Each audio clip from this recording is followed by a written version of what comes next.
የቢላል ተቃራኒ ማንነቶች።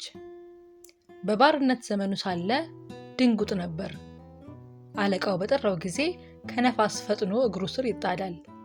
በአለንጋ እየላጠ ቢገርፈውም ጥፋተኛ ነኝ በሚል ስሜት ከመቀበል ተሻግሮ ምን አጠፋው ሲል አይጠይቅም። ባሪያ እንደ ማንኛውም የቤት ቁሳቁስ አንድ ሸቀጥ መሆኑን ተቀብሏል። ስርዓት ነውና መጣስ አይችልም። ጥቂት ኃይለ ቃላት ካፉ ቢያመልጡ ህይወቱን ሊያጣ ይችላል። እየሰራ እንኳን ሳይቀር ገዢው መስፍን ኡመያ ኢብን ኸለፍ አይረካም ነበር። አለንጋው ከእጁ ስለማትለይ ሁሌ ያሰቃየዋል። ቢላል የሚደርስበት እንግልት ውስጡን ቢያጨልምበትም በህይወት እስካለ እጣ ፈንታው እንዲሆን የአካባቢውን ልማድ ጭኖበታልና ምንም ማድረግ አይችልም።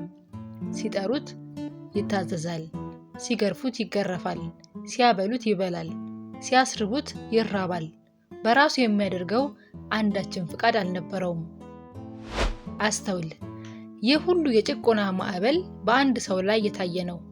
ቢላል የተባለ ጥቁር ኢትዮጵያዊ የባርነት ገፈት ቀማሽ ወጣት ላይ የተጣለ የኑሮ ዕጣ ነው። ወጣትና ጠንካራ ቢሆንም ወኔውን ሰልበውታል። የውስጡን ኃይል ተነፍጓል። እንደ ማንኛውም ሰው ንጹህ አእምሮና በራሱ የመወሰን ችሎታ ቢኖረውም ልማዱ በጫነበት ህግ የተነሳ ልፍስፍስ ሆኗል። የዚህን ወጣት ሁለመና የቀየረች አንድ አጋጣሚ ግን ነበረች። ልፍስፍሱ ቢላል ከአለቃው በላይ መንፈሰ ምሉ ሆነ።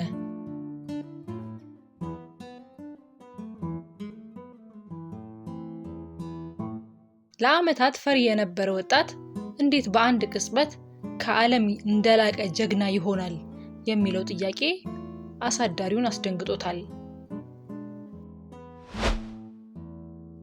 የቢላል የጥንካሬ ምንጭ ምን ነበር? ምስጢሩ ከአንዲት ሐሳብ የተቀዳ ነው። የሰው ልጅ እኩል ነው የሚለው የነብዩ መሐመድ ሰለላሁ ዐለይሂ ወሰለም መልእክት ድንገት ሲወራ ሰምቶ ነው። ከመጤፍ የማይቆጠር ማንነቱ ክብር እንዳለው የሚናገር ሰው መልእክት ሲሰማ ወዲያው ከውስጡ ተዋሃደ። ለዓመታት በባርነት የገረደውን ኡመያ ከልቡ ጠላ። በአረቢያ ስለሚሰማው አዲስ እምነት ልቡ ተዘነበለ። አስተውል፣ የተልፈሰፈሰ ወኔ ነበረው። ኡመያን ሲበዛ ይፈራዋል። ቁጣው ሁለመናውን ነበር የሚያናጋበት። አሁን ግን እንደ ኡመያ የሚንቀው ሰው አልነበረም። ስለ ሰዎች እኩልነት የሚያውጀውን አዲስ አብዮት ከልቡ ተቀበለ። ስለመቀበሉም ኡመያ ሲሰማ እጅግ በንዴት ናረ። እንደ ወትሮ በፍርሃት ካባ ተጀብኖ እየተንቀጠቀጠ ይጠብቀኛል ብሎ ቢያስብም ቢላል ልበ ሙሉ እንደሆነ ቆመ። እንግዳ ነገር ያየው ኡመያም ተደናበረ። ትኩር ብሎ አየው። በቢላል ፊት ላይ ግን አንዳች ለውጥ ሳይታይ ቀረ። ስለ ሰብአዊ ዘሮች እኩልነት የሚያስተምረውን የረሱል ሰለላሁ ዐለይሂ ወሰለም ጥበበ ብርሃን መቀበሉን ሳያመነታ ነገረው። ቀና ብሎ ለማየት እጅግ ይንቀጠቀጥ የነበረው ቢላል ኡመያን ፊት ለፊት እያየ በውስጡ ስለያዘው አዲስ ማንነት ሳይደብቅ ገለጠለት። ይህም እጅግ የከበደ ቅጣት አስከተለበት።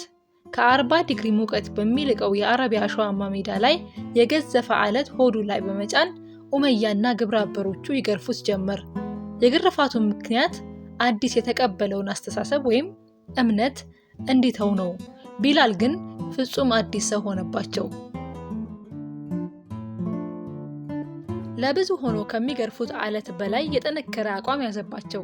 የግርፋታቸው መጠን ሲጨምር የእርሱም አቋም ይበልጥ እየጠነከረ መምጣቱ ግራ አጋባቸው።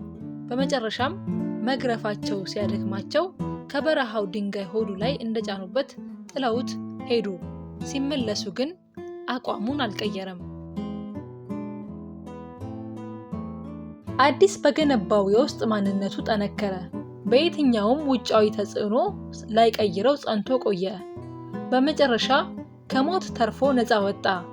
በዓለም የኢስላም ታሪክ ቀዳሚው የአፍሪካ ጥቁር የነብዩ ሰለላሁ ዐለይሂ ወሰለም ሙአዚን በመሆን በወርቃማ ብዕር የታሪክ ቅጽ ላይ ሰፈረ። ውጫዊ ማንነታችን ያድጋል፣ ግን መሰረታዊ መልኩን አይለውጥም። ከልጅነት ወደ እርጅና ጊዜ ጠብቀን እናዘግማለን። የመልካችን መሰረተ ምስል ይታወቃል።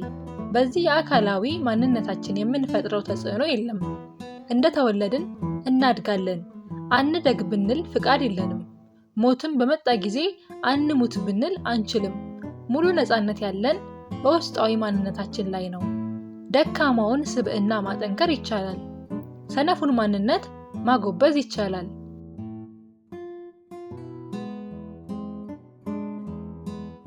የሰዎች ስኬታማነት በውጫዊ ገጽታቸው አይወሰንም፣ በውስጣቸው በሚገነቡት ጠንካራ መንፈስ እንጂ። ውስጣችን እንዲጠነክር በፈተናዎች መከበብ አለበት። ምቾት ባለበት ሜዳ ጥንካሬ አይኖርም። ችግሮች ናቸው ወደ ምቾት ወይም የስኬት ከፍታ የሚያወጡን።